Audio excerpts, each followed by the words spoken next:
Caterpillar says, look, you know what? We're going to have new rules for our workers here.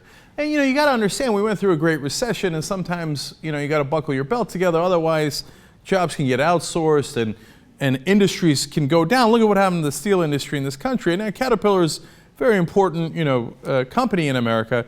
And so they've asked their employees to take a 6-year pay freeze, and then on top of that, a pension freeze as well. Now, that's pretty devastating to the employees, obviously, not being able to get a pay increase for 6 years, let alone what it's going to do to their pension. But look, it's tough economic times, except for the fact that it turns out it's not.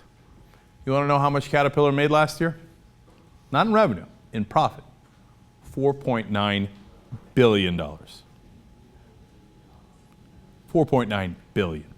Now, in the first quarter of this year, $1.586 billion, meaning that they're on their way to making about $6 billion this year, even more than they did last year. They are flush with cash. There's no tough economic times for Caterpillar. Caterpillar is raking it in. They're using those machines they have to scoop up cash and give it to their executives. Speaking of which, how about their CEO? Is he taking a pay freeze for 6 years?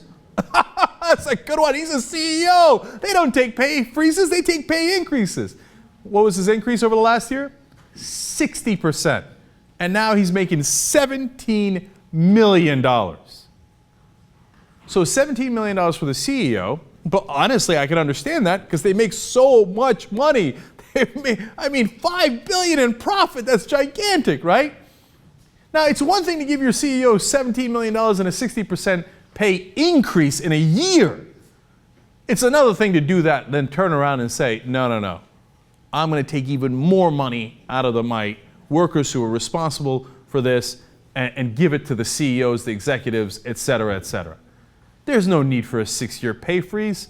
They're making tremendous profit at a great profit margin. No, this is unadulterated greed. This is class warfare. This is the rich saying, I don't care how much profit we make, we're going to take it all. And here's the pay freeze. Here's the extra you get for helping us get to that extraordinary profit. Nothing. In fact, as far as the eye can see, I'm going to make sure you get no extra money and your pension is screwed. And then they turn around and blame the unions. Are you kidding me? There isn't a better example of why there needs to be more unions in this country. Now, if we were in a perilous situation with these companies and they were nip and tuck on whether they were going to survive, and hey, you know what, then I could listen to arguments about how maybe the unions should cut the management a break, et cetera, et cetera. But if you're going to take all the prosperity and you're not going to share it with your workers, no. That's exactly what we need unions for. Not just for Caterpillar, but across the spectrum then. Look, I have no incentive tied to the unions. We don't get a dime from them, and sometimes I disagree with the unions. But look at this situation. This is exactly why you organize, and this is exactly why your union should be incredibly strong. They have a union here, but it's got to stick up to these guys and say, well, look, if you're going to give me these kind of pay freezes under these circumstances, then apparently we're never going to see an extra dime from you guys. Because if you do this in record-breaking profit times, my God, what are you going to do if you're only making 4 or 3 or 2 billion in profit? No, this is how you crush the middle class. I know sometimes these stories get depressing, man. I look at that and I think, but these corporations are machines, they're not human beings. Because I'm naturally, as a human being, I think, okay, but wait. Wouldn't you have some sort of urge to share with your employees?